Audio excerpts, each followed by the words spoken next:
The clock above the counter read 11:48 p.m. when Mia wiped the last table of the night. The smell of coffee and fried food lingered in the air of the Pinewood Inn, the small roadside diner where she had worked for nearly 20 years. Her apron was folded neatly on the counter, her keys already in hand. It was the kind of night she had lived through hundreds of times before, quiet, cold, and uneventful. Outside, the snow fell in slow, steady flakes. The parking lot lights cast long, pale beams across the empty road.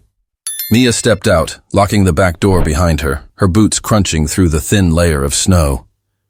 Her shift was over. The night was calm. Nothing looked out of place. But that was the last time anyone saw her alive. At 12:32 a.m., a delivery driver passing by noticed something strange. Mia's car parked behind the inn with the headlights still on. The engine hummed softly beneath the hood. The driver slowed, curious, and saw the faint outline of a purse on the passenger seat. He thought she might be inside, maybe cleaning up, and drove away. When morning came, the inn's manager arrived to find the car still there. The driver's side door was unlocked. The seat was adjusted for Mia's height. Her handbag lay neatly on the passenger seat, with her wallet still inside. The engine was cold now, but the keys were still in the ignition. It did not make sense. Mia's coat was missing, but her gloves and scarf were in the back seat. The snow around the car showed a confusion of footprints, some hers, others harder to read. One set led toward the tree line behind the inn. None came back. Police were called at 8:10 a.m.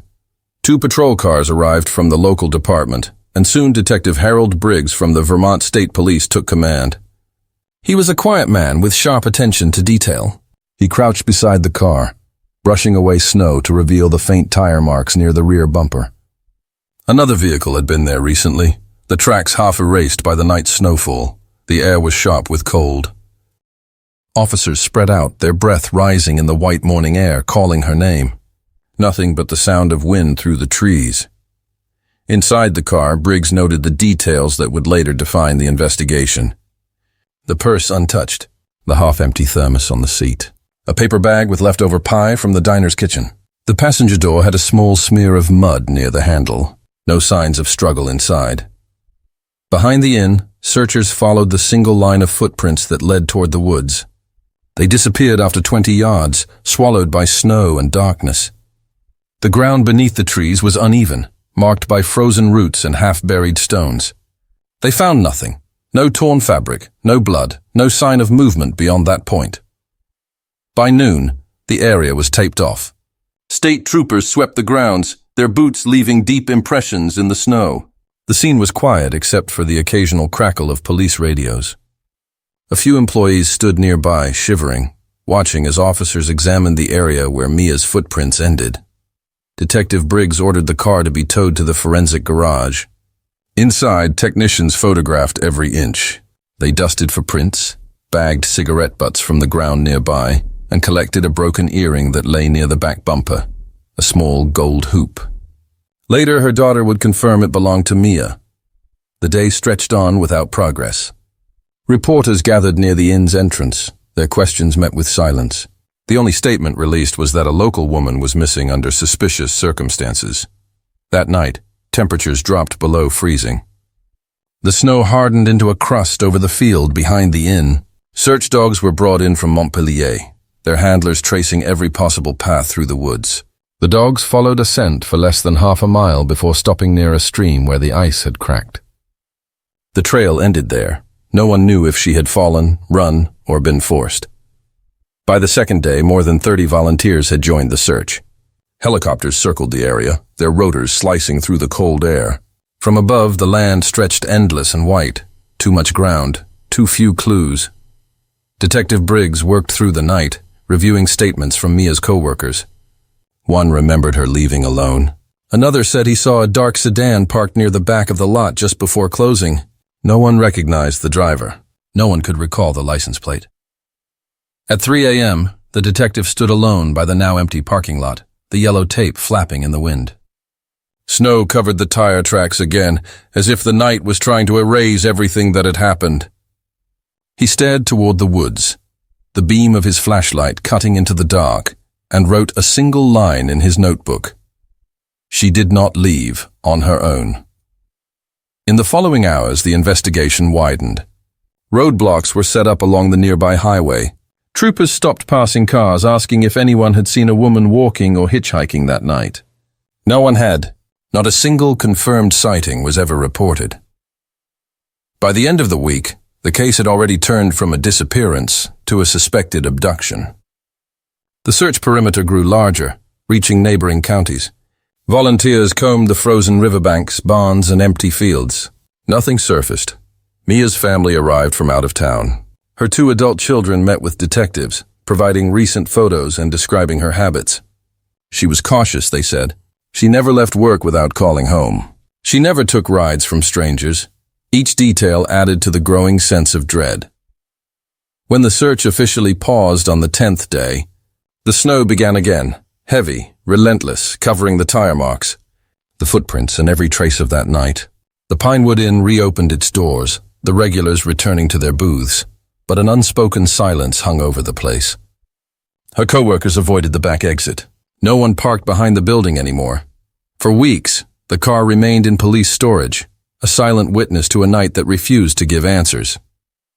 The broken earring, the cigarette butts, the single set of footprints, they became the foundation of a mystery that would haunt Vermont for decades. Detective Briggs filed his initial report, noting the absence of motive, suspect, or clear timeline. He ended his notes with a simple observation that would echo through the years. She left everything behind except her coat. The chapter closes as the snowstorm thickens over the darkened inn.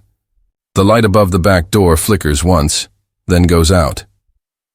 44 years would pass before anyone learned what really happened to Mia. Mia Thompson was 45 years old when she vanished. She lived a quiet, steady life that many in her small Vermont town admired. Her house stood a mile from the Pinewood Inn, a single-story wooden home with pale blue shutters and a porch that creaked under the snow. It was not grand, but it was hers, built from years of saving tips and extra shifts. She had worked at the Pinewood Inn since her 20s. Regular customers knew her by name. She remembered orders without writing them down, always smiling even when the nights ran long. The locals described her as the kind of person who made others feel safe, dependable, patient, and honest. She rarely missed a day of work, even during heavy snowstorms. Mia's life was defined by discipline and routine. She woke at 6, brewed coffee, and left for work before sunrise. After her shift, she returned home, fed her cat, and spent her evenings reading by the small kitchen window. Her children, both grown and living out of state, called every Sunday. Her son was a mechanic in Maine. Her daughter worked in a bookstore in New York. They spoke about ordinary things, weather, work, and the hope that one day she would visit. There was no sign of loneliness, though she lived alone. Her neighbors often saw her tending to her small garden in the summer or shoveling her own driveway in the winter. They spoke of her independence, the quiet pride she carried in doing everything herself. Mia had known hardship, but she never spoke of it. Her husband had left when their children were young, and she had raised them without help. The town respected her for that. Inside her home, police later found a space that mirrored her character. Simple, clean, and orderly. The kitchen table held 2 mugs, one for her morning coffee, one for guests who rarely came. A calendar hung near the door, marked neatly with work schedules and grocery reminders. Nothing was out of place. There were no signs of struggle, no unfinished plans, no reason to believe she would ever choose to disappear. Her co-workers described her as calm under pressure. Even when customers grew impatient, she handled them with quiet authority. One recalled how she had once broken up a heated argument between 2 men at the counter, her voice steady, her presence commanding respect without force. She was not a woman who provoked trouble, and she was not one who ignored danger. That was what made her disappearance feel impossible to understand. Those who knew her best said she found comfort in predictability. She never stayed out late. She avoided the highway after dark. Her circle was small, work, home, and occasional visits to the local library. That rhythm of life had remained unchanged for years. When she vanished, there were no secrets to uncover, no debts, no enemies, Investigators would later describe her as the least likely person to disappear without a trace. Every fact about her pointed to stability. Every detail of her life reflected normalcy. And yet something had intercepted that steady path. On a quiet winter night, Detective Harold Briggs noted in his early report that Mia's reliability was both the key to understanding her and the obstacle to finding her. "People like her," he wrote, "do not just vanish. Someone made sure she did." The Pinewood Inn kept her name on the staff board for months after her disappearance. The community held on to the idea that she might return, that perhaps some misunderstanding would resolve itself. But as weeks turned into years, hope turned into memory. Her photo remained pinned above the cash register, the edges curling with time. Her story would fade into the background of town life, a quiet ache that no one could fully explain. For nearly half a century, Mia's life was remembered for its simplicity, and her disappearance for the chilling contrast it created. Because in a town where everything was routine, the vanishing of someone so predictable was the most unpredictable thing of all. The night Mia Thompson vanished was quiet enough that every sound seemed louder than it should have been. The hum of her car engine still lingered when the first responding officer arrived. Snow fell steadily, covering the parking lot in a soft white sheet, but not yet enough to hide what was there. The officer's flashlight cut through the darkness. Its beam falling across the driver's door left slightly open. The keys were still in the ignition. The seat was pushed back just enough to suggest she had stepped out only for a moment. The air inside the car was still warm, fog clinging faintly to the windows. A purse lay on the passenger seat, neatly placed, as though she had intended to come right back. Inside it, her wallet, identification, and cash were untouched. A folded napkin from the Pinewood Inn sat beside the bag, a smear of coffee on its edge. Nothing was stolen. Nothing was forced. Detective Harold Briggs arrived 20 minutes later, stepping carefully over the tire impressions frozen into the snow. The parking lot behind the inn was dimly lit by a single flickering lamp. He paused beside the car and examined the ground. The snow told a story that words could not. Footprints, small, measured, led away from the driver's door toward the tree line. A second, larger set of prints overlapped some of them near the back of the car. They were deeper, heavier. Briggs crouched, gloved hand brushing lightly across the surface, and noticed something else. Faint drag marks between the sets of prints. They stopped where the snow thickened, blending into a blur of white. He ordered the area sealed immediately. Officers placed yellow tape around the perimeter as more troopers arrived with portable lights. The snow reflected the beams, creating an eerie, glowing silence. The inn's neon sign blinked weakly in the background. Evidence technicians began their work. Every object within a few yards of the car was photographed and bagged. Near the passenger side door, they found a cigarette butt, half buried in snow. Another lay closer to the tree line. No one at the inn smoked outside that night, according to the staff. The cigarettes were a brand rarely sold locally. Near the rear bumper, an officer called out after spotting a small glint in the snow. It was a gold earring, bent and broken. Later, Mia's daughter would confirm it matched the pair her mother wore every day. That single piece of jewelry would become one of the case's earliest clues, and its most haunting symbol. On the opposite side of the lot, a glove was found. Brown leather torn at the wrist, the lining damp and frozen. Forensic testing later revealed nothing conclusive. No blood, no prints. But the glove did not belong to Mia. Briggs moved methodically. He sketched the layout himself, marking every direction of the tracks. He circled the tire impressions from a second vehicle that had pulled in behind Mia's car, its width and depth suggesting a larger model, possibly a sedan or a van. The tracks curved toward the wooded path before fading beneath the falling snow. The team swept the nearby field and tree line. Flashlights danced across the darkness, beams flickering over branches, stones, and patches of ice. The snow crunched underfoot. Each sound echoed too loudly in the still air. The cold was so sharp that breath came out in white clouds. After 2 hours, they reached the end of the visible trail. Mia's footprints stopped abruptly at the edge of the woods. The snow ahead was smooth, untouched. It was as if she had walked into the trees and vanished. Briggs stood there for a long time, watching the light play over the ground. He knew what the absence of footprints meant. Either she had been lifted, carried, or something had covered her path entirely. There were no signs of struggle nearby, no dropped items, no torn fabric. The forest beyond was dense, the kind that swallowed light even in daylight. The search extended past midnight. Canine units were brought in, sniffing along the trail. For a brief moment, one of the dogs caught a scent and pulled toward the woods, barking sharply before stopping near a small frozen stream. Beyond that, nothing. The handlers looked to Briggs, shaking their heads. The scent ended there. Inside the inn, officers questioned the remaining staff. 2 waitresses confirmed that Mia had left alone after finishing her duties. A cook recalled seeing headlights flash once near the back before he locked up. None heard a scream. None saw another car arrive. Briggs returned to the car near dawn. Snow had begun to settle again, softening every outline. The cigarette butts were now half covered, the prints less visible. Time was erasing the evidence as quickly as they found it. He leaned against the hood, eyes on the tree line, and whispered to himself, "She never made it to the road." By morning, the parking lot looked almost untouched. The police tape hung limply between poles. Reporters gathered behind it, their cameras pointed at a scene that looked empty, ordinary, just a car and fresh snow. Yet beneath that calm surface lay every unanswered question. If someone had been waiting for her, where had they gone? If there had been a struggle, why was there no trace? The evidence gave shape to a story, but the ending was missing. For days, officers combed the area again and again. Drones, infrared scans, and ground searches all ended the same way, at the line of trees behind the inn, where the snow showed no return path.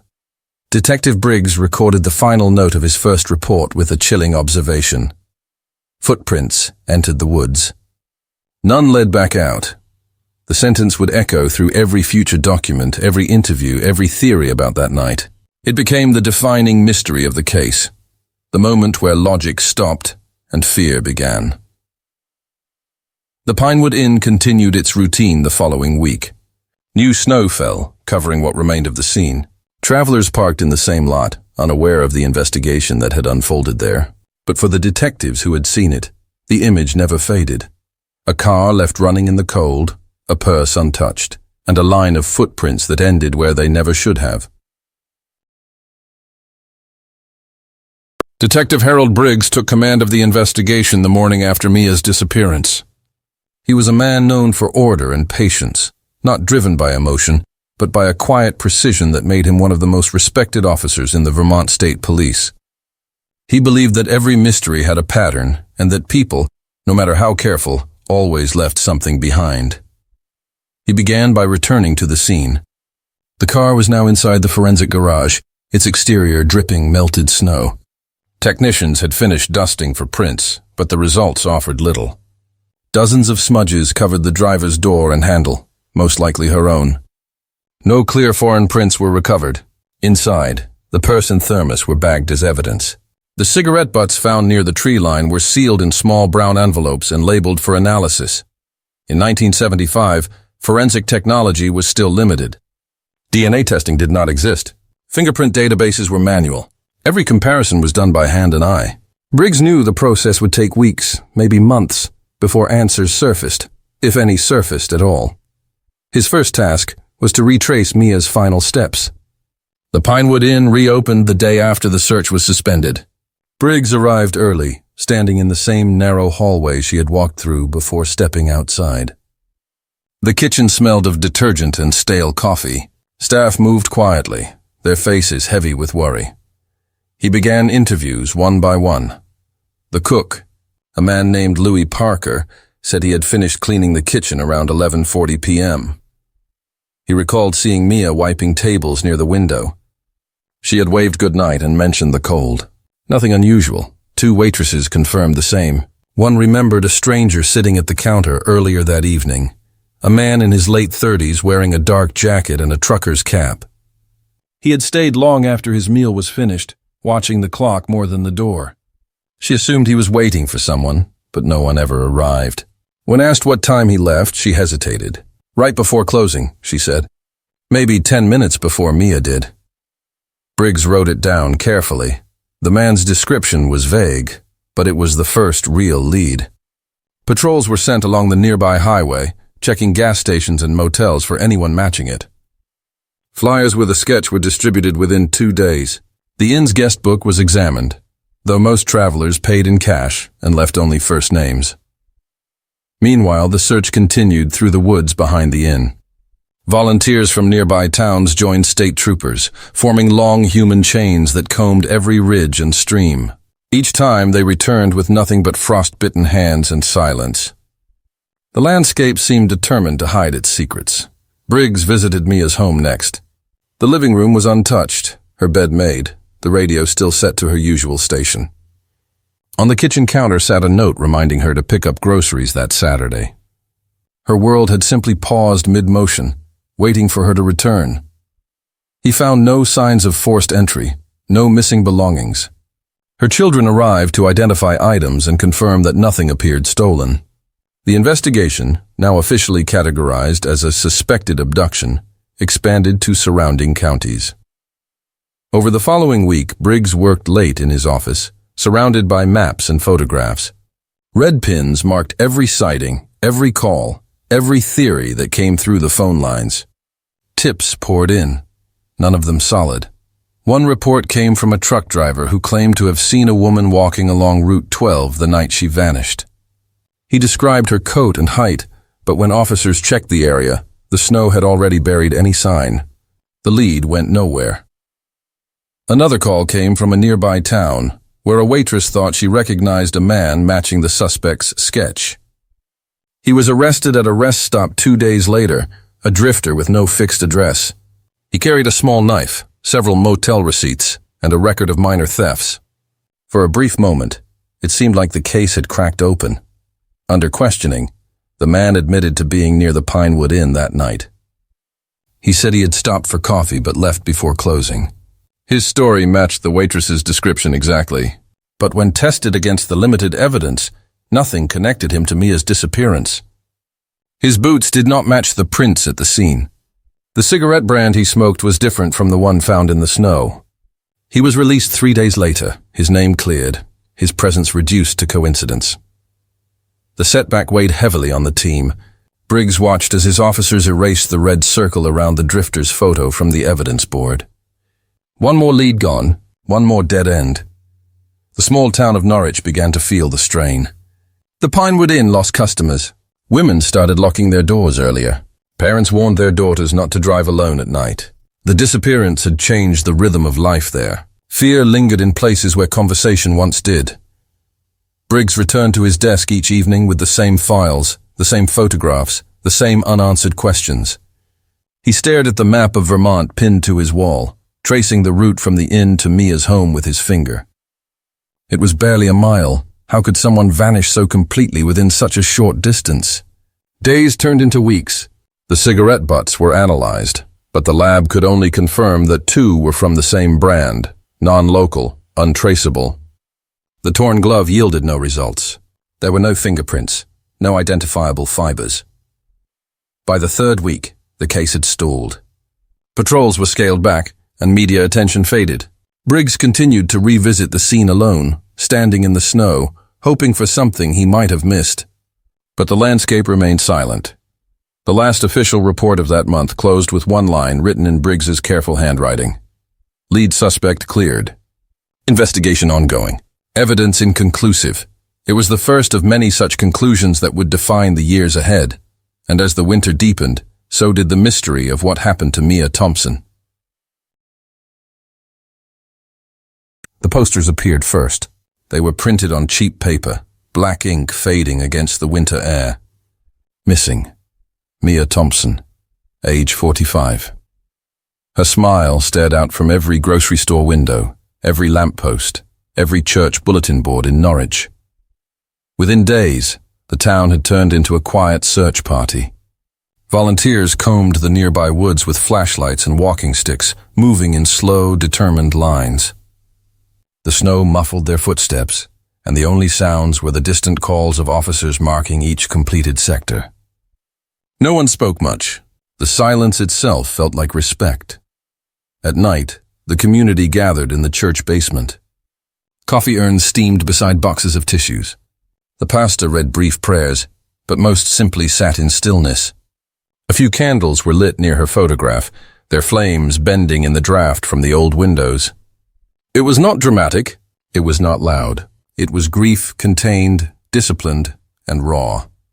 Mia's children arrived 3 days after the disappearance made regional headlines. Her daughter, Claire, was 24, a teacher in Boston. Her son, Ryan, 22, had just begun work at a mill in New Hampshire. They stood outside the Pinewood Inn with Detective Briggs as snow drifted through the yellow tape. Neither could understand how a place so familiar could now be treated as a crime scene. Reporters tried to speak with them, but the family declined all interviews. Instead, they stayed at a relative's home nearby, waiting for the phone to ring, waiting for any update that might break the stillness. Each morning they joined searches near the woods, walking beside officers who said little but worked tirelessly. Each night, they returned without answers. As days turned to weeks, the tone of the town shifted. The first shock faded into something colder, fear. Mothers began driving their daughters to work instead of letting them walk. Doors were locked earlier. The Pinewood Inn, once a place for travelers and truckers, grew quieter with every passing night. Regulars stopped coming. The owner removed the vacancy sign entirely. The staff tried to carry on, but the unease lingered. Every chair seemed to hold a memory. Every corner reminded them of the last night Mia had been there. Her locker remained untouched, her uniform still hanging inside. Rumors began to spread, as they always do in small towns.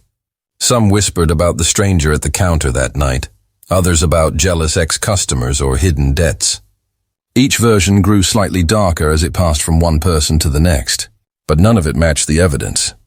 There was no sign of robbery, no proof of violence, no reason at all that made sense. Detective Briggs continued to meet with the family each week. He spoke plainly, never offering false hope but never giving up either. He promised that the case would not be forgotten, but even he could feel the weight of uncertainty pressing on the town. Leads had gone cold. The snow had erased the past. By February, the vigils grew smaller. The search parties ended. Flyers remained on bulletin boards, curling at the corners. The investigation was still active, but fewer people asked for updates. The world outside Norwich had moved on, and slowly so did the town. Yet something had changed in its rhythm. Nights seemed longer, conversations shorter. The Pinewood Inn reopened fully in March, but the regular laughter never returned. Waitresses avoided the parking lot after dark. New hires asked quietly about the missing woman, and those who remembered her spoke in short sentences, as if afraid that saying too much might invite the memory back. Mia Thompson's name became a marker of time, before she vanished and after she was gone. Her children eventually returned to their lives, still waiting for a phone call that never came. Detective Briggs filed periodic updates, but each one looked the same. No new developments. The town of Norwich learned to carry the mystery like a shadow, always present, never explained. And though life continued, the Pinewood Inn stood as a reminder of the night when one of their own simply walked into the cold and never returned. The first promising lead came 2 weeks after Mia's disappearance. A truck driver had been seen near the Pinewood Inn on the night she vanished. Witnesses recalled a large red semi parked along Route 12, engine idling, its driver smoking under the streetlight. He matched no one on the guest list. When detectives located him days later in upstate New York, he admitted stopping for coffee that night but insisted he never entered the inn. His logbook confirmed his timeline, and the cigarette butts found near Mia's car were not his brand. The case moved no closer to the truth. Then came the handyman. His name was Carl Dugan, mid-40s, tall, quiet, and known for taking odd jobs around town. He had a record for assault in his youth, a detail that immediately drew suspicion. He had also been seen doing repair work at the Pinewood Inn a few days before Mia disappeared. When detectives questioned him, he appeared nervous, stumbling over his answers. But his alibi checked out. He had been at a local bar that night, verified by multiple witnesses. No evidence tied him to the scene. Detective Harold Briggs had hoped the questioning would break something open. Instead, it only deepened the frustration. Each possible suspect dissolved under scrutiny. Each promising clue turned out to be nothing more than coincidence. Months turned into years. A rumor began circulating about a traveler who had grown close to Mia. a man who had stayed at the inn several times that winter. Some claimed they had seen the two talking after hours near the kitchen door. The police followed the lead, tracing the man to Connecticut. His name was Alan Pierce, a salesman who worked on the road. He admitted to knowing Mia, even said he had admired her but denied any romantic connection. His employer confirmed he had been hundreds of miles away the night she vanished. Another lead collapsed. As the decade wore on, the case began to slow. The evidence, the glove, the earring, the cigarette butts, yielded nothing new. Forensic testing in 1975 was limited. DNA analysis was still years away. Each item was sealed, labeled, and stored in a box that grew heavier with time. Detective Briggs continued to visit the evidence room long after others had moved on. He would lift the box, open it, and examine the files as if hoping something had changed in the papers themselves. His notes filled dozens of binders, his handwriting tightening with age and fatigue. "Someone waited for her," he wrote in one margin. Someone who knew she would walk out alone. By the early 1980s, the investigation had changed hands twice. New officers reviewed the old reports, walked the same roads, questioned the same people. Each time they ended in the same silence. Some younger detectives began to view the case as unsolvable, a mystery too old to yield anything new. But for Briggs, it was not just another file. It was a promise unfinished. He visited Mia's family periodically, especially around anniversaries. They no longer asked for updates. They already knew there were none. Yet his presence mattered. It reminded them that someone still cared, even when the rest of the state had forgotten. In 1986, a farmer reported finding human bones near the edge of a frozen river 10 miles from town. For 2 days, the state police believed they had found her. The remains turned out to belong to a hunter missing since the 1950s. The brief surge of hope only deepened the emptiness that followed. The town moved further into modern life, but the name Mia Thompson never disappeared completely. It surfaced in whispers, especially when a stranger passed through or a lone car idled near the inn after dark. Briggs, now nearing retirement, found himself driving the same stretch of road late at night, headlights sweeping across the snow-covered pines. Still trying to imagine what had happened that night, in 1988, he finally retired.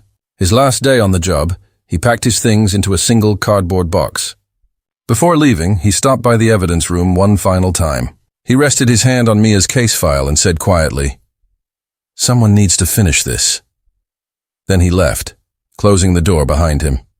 For 2 years, the case sat untouched. Dust gathered on the folders. The Pinewood Inn changed ownership. Few officers even remembered the details. Then in 1990, a new detective named Laura Kendall joined the Vermont State Police. She was 32, methodical, and fascinated by cold cases. On her first week in the department, she came across the file labeled Thompson Mia Missing 1975. She opened it out of curiosity, expecting a few pages. Instead, she found hundreds: reports, photographs, interviews, and Briggs's handwritten notes. She read them all. Something about the simplicity of the case unsettled her. No witnesses, no clear motive, no ending. It was as if a single piece of the puzzle had been missing all along, just out of sight. By the time she closed the file that night, she had already made her decision. The case was not dead. It was waiting. Detective Kendall signed her name on a new cover sheet. The cold case had found a new keeper. By the late 1980s, the name Mia Thompson had slipped from the headlines. The Pinewood Inn was under new management, the town had rebuilt its rhythm, and the Vermont State Police officially marked the file inactive. The case was no longer open, but it was never closed either. It sat in the archives, buried beneath the weight of time.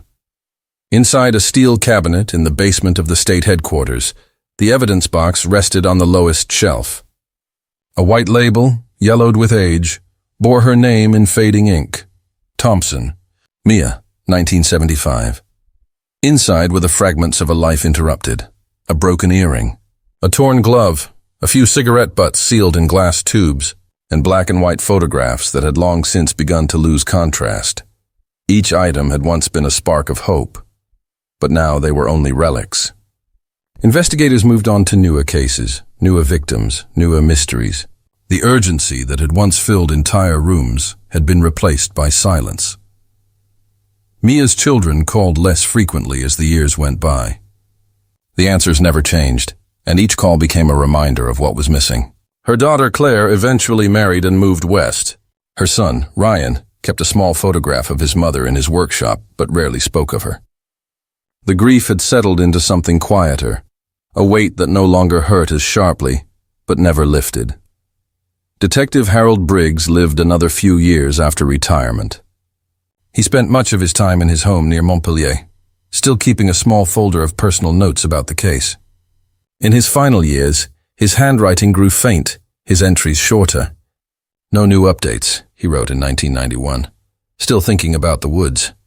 He passed away the following spring. When officers cleaned his desk at the station, they found Mia's name scrawled on a notepad under a stack of old reports. He had never stopped looking, even when no one else was watching. The 1990s arrived, bringing new technology, new methods of investigation, DNA databases, improved fingerprint systems, digital archives. But Mia's evidence remained untouched. It had been sealed decades earlier before such tools existed. The case was too old, the records too incomplete. No one requested the files, and no one volunteered to reopen them. For the next 20 years, her disappearance existed only in memory. Occasionally, a local newspaper would publish a short "On This Day" column, marking the anniversary of her vanishing. The article was always the same: her photograph, the year, the words "no new leads." The image showed her in her waitress uniform, smiling slightly, unaware that it would become the face of a mystery that refused to fade. Time did what time always does. It replaced the voices that once asked questions with silence. Those who remembered her personally began to pass away. The Pinewood Inn underwent renovations. The old parking lot was repaved. The back door where she had last been seen replaced entirely. To newcomers, the story of Mia Thompson was nothing more than local folklore, a name whispered on winter nights when the wind carried through the trees, yet the evidence box remained. It survived every office move, every storage audit, every spring cleaning. No one could bring themselves to discard it. Perhaps it was professional duty, or perhaps something quieter, the sense that unfinished stories have a way of waiting for their ending. The file sat untouched until 2019. That year, the Vermont State Police launched a new initiative to re-examine long unsolved cases using modern forensic tools. A young analyst named Erin Walsh was assigned to the Cold Case Division. Her task was to catalog old evidence for potential DNA retesting. On a gray January morning, she pulled a heavy cardboard box from the bottom shelf. The label was smudged but legible. Thompson, Mia, 1975. She set it on the table, brushed away the dust, and opened the lid. Inside were the artifacts of a night frozen in time. The glove, the earring, the cigarette butts. She paused on a Polaroid photograph showing Mia's car behind the inn, the snow untouched except for a line of footprints leading into the trees. Erin studied it for a long moment, then turned to the evidence envelope marked "Unknown Male DNA Possible, Untested." For the first time in 44 years, the silence surrounding Mia Thompson began to shift. What had been forgotten was about to breathe again.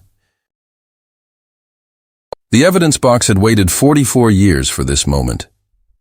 When technician Emily Carson placed the old cigarette butt beneath the sterile glow of the lab lights, it felt like opening a time capsule sealed by a vanished world. The paper was brittle, the edges darkened by age. Yet it held something no one in 1975 could have imagined. A hidden genetic fingerprint, untouched by decades of dust and silence. Emily was part of Vermont's Cold Case Task Force, a small team of analysts and investigators brought together to apply modern science to long-forgotten files. The Thompson case had caught her attention immediately. There was something haunting about the simplicity of it. A missing woman, a quiet town, and no answers. It was the kind of story that demanded closure, even after nearly half a century. She logged the cigarette butt into the system and began the process carefully. The sample was swabbed, cleaned, and placed into a sequencer capable of reading microscopic traces of human DNA.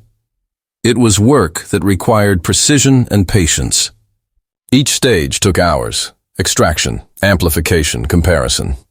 The lab around her hummed with machines, a constant reminder that science could speak even when witnesses could not. The result appeared on her screen the next morning.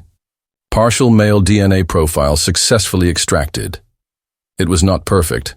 The degradation of time had eroded sections of the sequence, but there was enough to begin the next step. The profile was uploaded into CODIS, the national database of convicted offenders and unsolved crime samples. Emily waited as the system processed the data, the bar creeping slowly across the monitor. When it finished, the screen displayed a single message: no match found. For most cases, that would have been the end. But this was 2019, and forensic science had evolved beyond the boundaries of traditional databases. Emily decided to take the next step: genealogical DNA mapping. Using the partial sequence, she uploaded the data to a specialized ancestry database used by law enforcement for distant familial matching. It was a long shot. The process compared the unknown DNA to millions of profiles voluntarily submitted for genealogy research. Matches were rarely direct. They often came from distant relatives, second cousins, great-grandchildren, or distant uncles. But every connection was a thread, and threads could be followed. 2 days later, the system generated a result: genetic proximity detected, 0.28% shared DNA. Possible third cousin. The match belonged to a man named Patrick Cole, a resident of Manchester, New Hampshire. He was in his 60s, with no criminal record. Emily and her supervisor reached out to local authorities, who confirmed he had no link to Vermont or the Pinewood Inn. But when she traced his family tree through public records, one name stood out among the branches: Raymond Cole. Raymond Cole had died in 2002. He had been a traveling salesman in the 1970s, known for working routes across Vermont and upstate New York. His work history placed him within 50 miles of Norwich. During the winter of 1975, the very period when Mia Thompson disappeared, Emily sat back from her desk, staring at the name. For decades, the investigation had circled around unknown men, truckers, drifters, handymen. No one had ever considered a salesman, yet it made sense. The Pinewood Inn had been a common stop for traveling workers, and his name had never appeared in the guest register, perhaps because he had never officially checked in. She compiled the data and presented it to the cold case task force. The evidence was still circumstantial, but the genetic link was real. They secured a warrant to test DNA from Raymond Cole's surviving relatives to confirm the connection. Weeks later, the comparison came back: 99.97% probability of shared paternal DNA. The cigarette butt from 1975 had belonged to Raymond Cole. The discovery sent ripples through the department. Files that had gathered dust for decades were reopened. Photos of the original crime scene were re-examined. The timeline was reconstructed piece by piece. Records showed that Cole's company had sold household goods door-to-door in Vermont throughout the mid-1970s. Former co-workers described him as polite but withdrawn, often taking detours to small roadside towns instead of major stops. One remembered that he always carried a pack of unfiltered cigarettes, the same type found near Mia's car. Detectives also found an old motel ledger from a nearby town dated 3 days before the disappearance. The handwriting on the entry matched his. Beneath the column marked destination, he had written one word: Norwich. Emily shared her findings with Detective Laura Kendall, the officer who had inherited the Thompson file back in 1990 and had since retired but stayed in touch with the task force. When she heard the name, she was silent for a long time before saying softly, "After all these years, we finally have a face." The case that had once seemed untouchable was suddenly alive again. The evidence was forwarded to the state's attorney for review. They determined that if Cole were still alive, there would have been enough to issue an arrest warrant for homicide. But even as the legal process began, the emotional gravity of the discovery weighed heavily on the team. The crime was no longer an abstract mystery. It was a story with human faces, with a victim and a perpetrator who had both slipped through time unnoticed. Emily visited the Pinewood Inn that spring. It had been renovated into a modern roadside restaurant, but the old foundation remained the same. She parked her car where Mia's had once stood and looked toward the tree line behind the building. The woods were silent, the snow long gone, the air heavy with summer rain. She imagined the scene as it must have been that night. The faint crunch of footsteps, the cold air, the single car left idling in the dark. Somewhere in that stillness, a man named Raymond Cole had made a choice that would ripple for decades. Before leaving, Emily placed a single photograph on the counter inside the restaurant. Mia Thompson, 1975, smiling in her waitress uniform.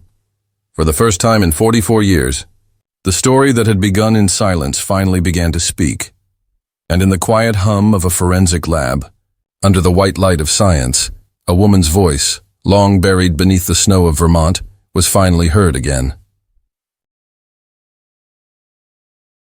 Detective Lena Briggs sat alone in the records room of the Vermont State Police headquarters, the hum of fluorescent lights echoing softly above her. The file before her was marked in faded black ink. Thompson, Mia, missing, 1975. She turned the cover slowly, her fingers brushing over her grandfather's handwriting, tight, deliberate, familiar. Harold Briggs had led the original investigation nearly half a century earlier. He had died without answers, but his notes had outlived him. And now, his granddaughter was reading the same words, the same frustrations, the same unanswered questions. The Cold Case Unit had officially reopened the file after the DNA link to Raymond Cole. Lena had volunteered to take the lead. To her, it was more than duty. It was legacy. Her grandfather's name was still written on the first page of the report, and she intended to finish what he had begun. She began by organizing everything chronologically: interviews, photographs, evidence lists. Briggs's notes were different from the typed reports. They were emotional, almost personal. One line caught her attention. Someone waited for her. Someone who knew she would walk out alone. Lena reread the words several times, imagining the weight her grandfather must have felt writing them. It was not just an observation. It was a wound. The new forensic summary confirmed the cigarette butt found beside Mia's car belonged to Raymond Cole. The genealogical DNA match had been verified twice. But no one had yet traced his full history.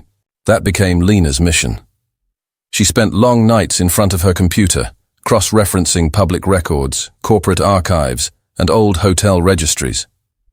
Cole had worked for a company called Northridge Home Products, a now-defunct door-to-door sales firm that operated across the Northeast during the 1970s. His roots had taken him through rural Vermont, multiple times between 1973 and 1976. Each trip lasted about a week. There were no criminal charges on his record, no prior arrests.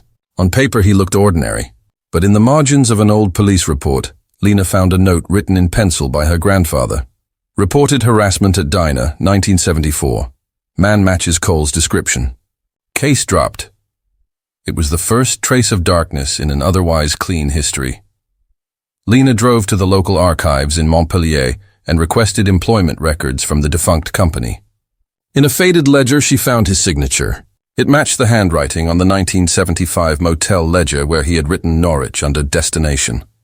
Piece by piece, she reconstructed his path through that winter. Cole had been in the region for at least 5 days before Mia disappeared. His last verified stop had been 30 miles north, selling cookware. After that, his trail went silent. Lena spent weeks revisiting the original crime scene. The Pinewood Inn had been remodeled into a restaurant, but the grounds were the same. She walked the parking lot where Mia's car had been found, the woods where footprints had vanished into the dark. She carried a copy of her grandfather's field sketch, the same one he had drawn by hand in 1975. Standing there, Lena felt the strange collapse of time. She could almost see the flashlight sweeping across the snow. The silhouettes of men calling her name. Her grandfather standing at the edge of the woods, waiting for an answer that never came. Each night, Lena returned to the file. Her apartment was lined with open folders and maps. She played recordings of old interviews, her grandfather's voice faint in the background, calm and steady even when leads dissolved. The case began to consume her thoughts. Every detail mattered. Every name carried a weight. Through property records, she discovered that Raymond Cole had purchased a small home in New Hampshire in 1978. 3 years after the disappearance. He had lived there until his death in 1998. Lena requested his death certificate. It listed heart failure as the cause. He had died quietly, never questioned, never suspected. The realization was sharp. A man who had erased another person from existence had lived out his own life without consequence. But one more line on the document caught her eye. Next of kin, Thomas Cole, son, Thomas Cole, born 1972. Current residence, still in New Hampshire. Lena felt a chill run through her as she read the name again. The son would have been 3 years old when Mia vanished. Old enough now to remember his father's moods, his absences, his habits. Maybe even something more.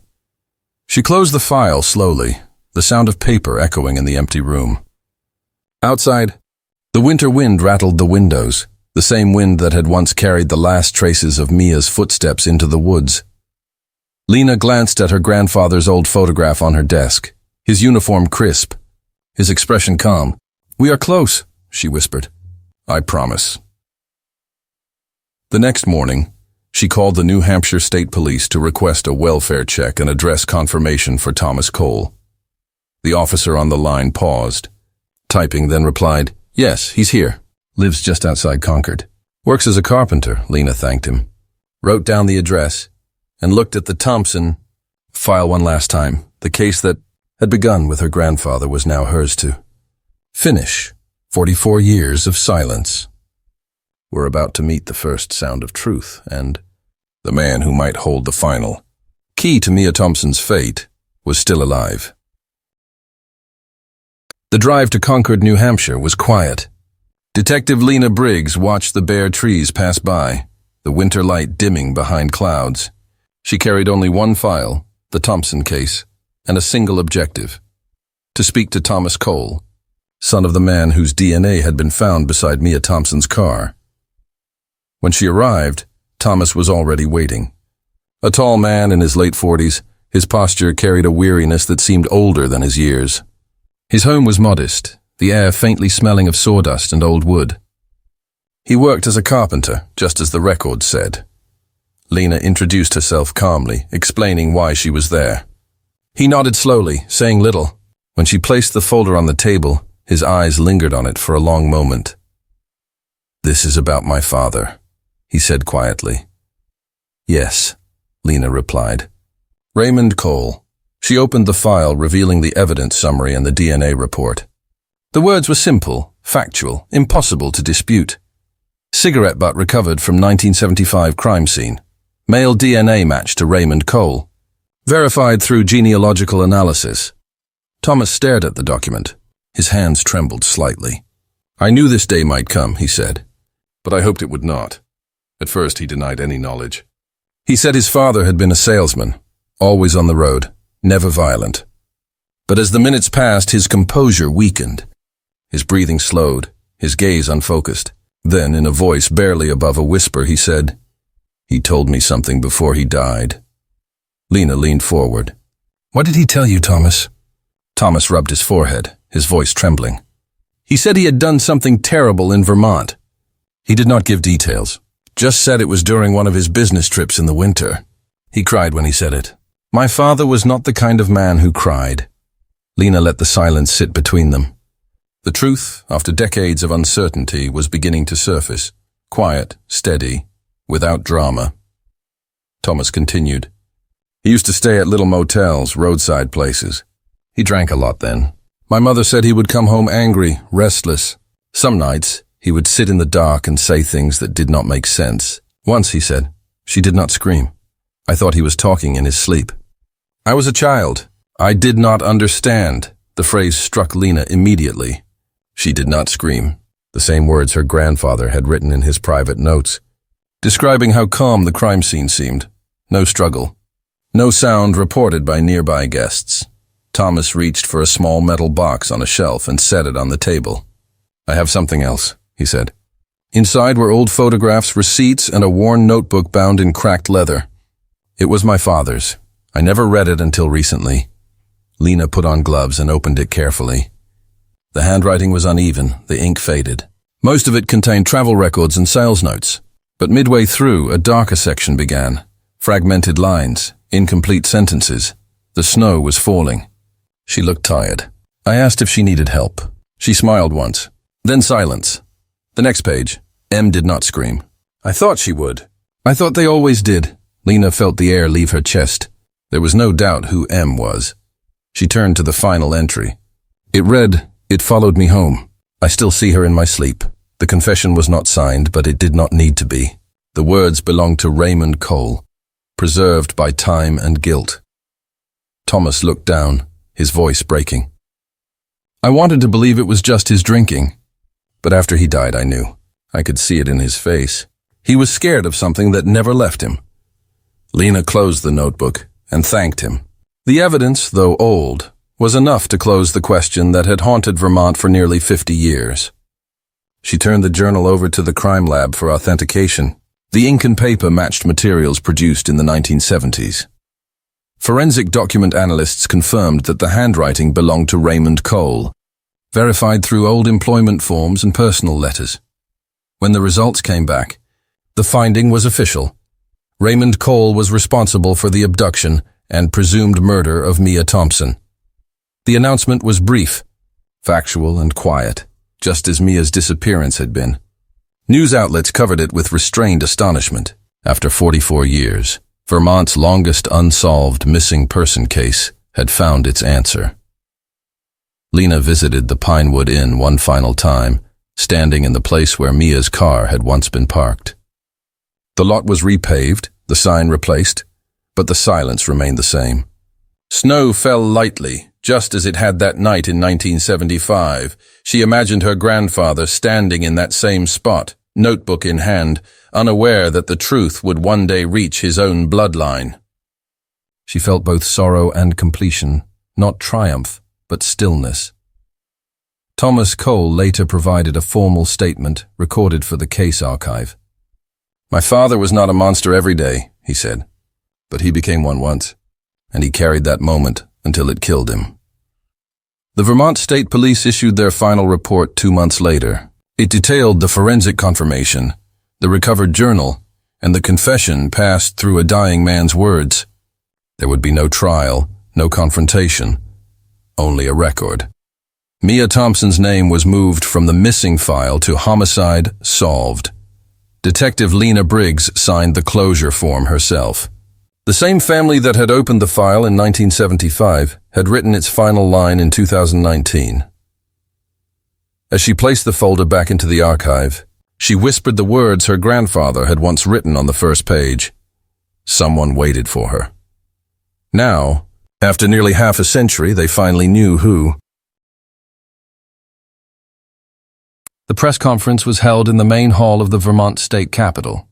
The morning was cold and still, the kind of gray winter light that seemed to belong to the past as much as the present. Rows of reporters filled the room. Their cameras pointed toward the podium where Detective Lena Briggs stood, beside the State Attorney General, on the table in front of them lay a single folder, the final case, report of the disappearance of Mia Thompson. 1975. The Attorney General spoke first, his voice steady and deliberate. After 44 years, the Vermont State Police have concluded their investigation into the disappearance of Mia Thompson. Through advanced DNA testing and verified written confession, we have identified the perpetrator as Raymond Cole. Deceased since 1998, this case is now officially closed. There were no cheers, no applause, only the sound of pens scratching and the soft hum of cameras, recording a story that had waited nearly half a century for an ending. In the front row sat Mia, Thompson's children, David and Caroline, both now in their 70s. Their faces were solemn, their hands clasped tightly together. They had been teenagers when their mother vanished, old enough to remember her voice, young enough to still dream she might walk through the door one day. David spoke quietly to a reporter afterward. We never thought this day would come. We stopped hoping years ago, but now we know what happened. That means something. Caroline stood beside him, holding a black and white photograph of Mia in her waitress uniform, smiling at the camera. She was kind, she said. She deserved peace. Archival footage from local news stations played across screens that evening. Images of the Pinewood Inn appeared, now boarded up and abandoned, its sign rusted and half buried in snow. The parking lot where Mia's car had once been found sat empty, covered in frost. A single lamppost flickered weakly in the wind, its light reflecting off the ice. The footage shifted to Detective Harold Briggs, shown in a photograph from the 1970s, stern, focused, standing beside the same car that had started it all. A caption beneath read, "Lead Investigator, 1975-1983. Narration carried over the images. For decades, the case remained frozen in time. But advances in DNA technology and the persistence of a new generation of detectives have brought the truth to light. Reporters described it as justice delayed, not denied. The phrase appeared in headlines across Vermont newspapers. For many in the small town where Mia had lived and worked, the closure felt both comforting and unsettling. At the diner where she had once served coffee, a few locals gathered that week to talk about her. One elderly woman who had worked beside Mia at the Pinewood Inn told a young journalist, "She was the kind of person who remembered everyone's name. She never complained. That is what I remember most." The woman paused, looking out the window at the falling snow. "She went home one night and never came back, and we never stopped wondering why."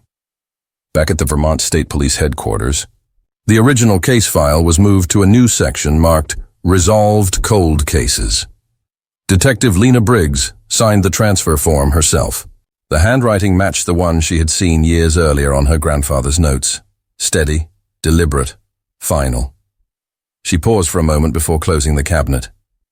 Decades of unanswered questions had ended not with an arrest or a courtroom, but with evidence and truth, brought together by time and science.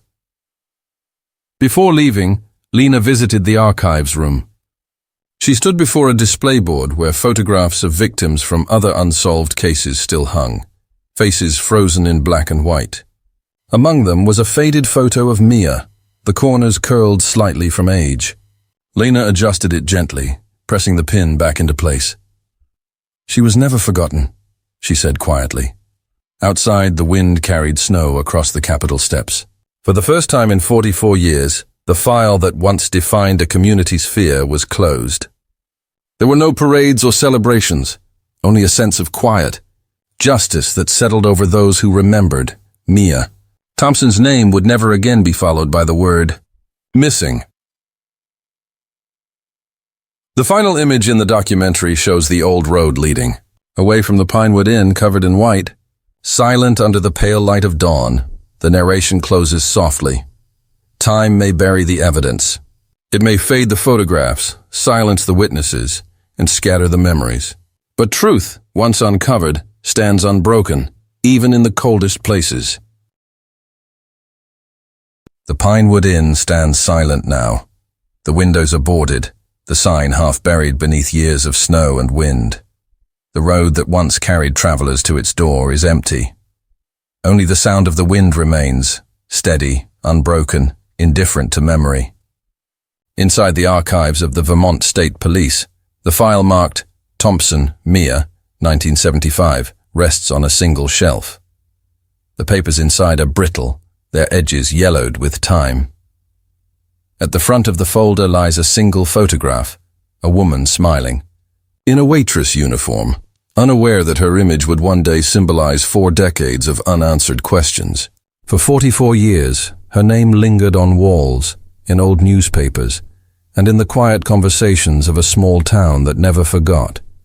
Each generation inherited the mystery like an unfinished story, one that refused to fade, even as time demanded it. The case began with a warm engine and a car left behind. It ended with a fragment of DNA preserved on a cigarette filter, a trace of life smaller than a grain of dust. From that trace, truth emerged, not loud, not triumphant, but certain. The science that solved it did not exist when she vanished. In 1975, the investigation depended on witness statements, sketches, and instinct. Decades later, technology reached back through time and gave those silent pieces meaning.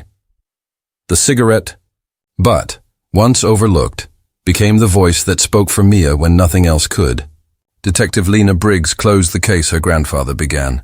2 generations connected by one pursuit, to know what happened, to restore a name to its truth. Their dedication was not driven by recognition or reward, but by duty, the quiet belief that no life should vanish without an answer. Mia's children, now in the final years of their lives, found closure not in revenge, but in knowledge. They learned the face of the man who ended their mother's story, and in doing so, they reclaimed the part of her that fear had taken away. For the community, the resolution came like a slow thaw after a long winter. The fear that once defined the Pinewood Inn and the town around it began to dissolve. Not forgotten, but accepted, as history finally found its ending. The inn still stands, its frame aging beneath layers of frost. Each winter, the snow falls the same way it did that night. The same road curves past the woods, the same wind sweeps across the fields. Nothing has changed, and yet everything has. The camera lingers on the empty parking lot, the place where a car was found, its engine still warm. The light fades as snow drifts across the ground, covering every trace, every mark left by time. Narration carries softly over the final image. Some stories do not end with an arrest or a trial. Some end with a truth discovered too late for justice, but just in time for peace. The answers may come quietly, not in the moment we expect, but in the one we need most. Mia Thompson's name is no longer listed among Vermont's missing. Her story is now part of the state's history, a reminder of patience, of science, and of persistence that outlasted decades of silence. The final line echoes through the cold air, closing the circle that began so many winters ago. The engine was still warm when Mia disappeared. 44 winters later, Vermont finally learned why.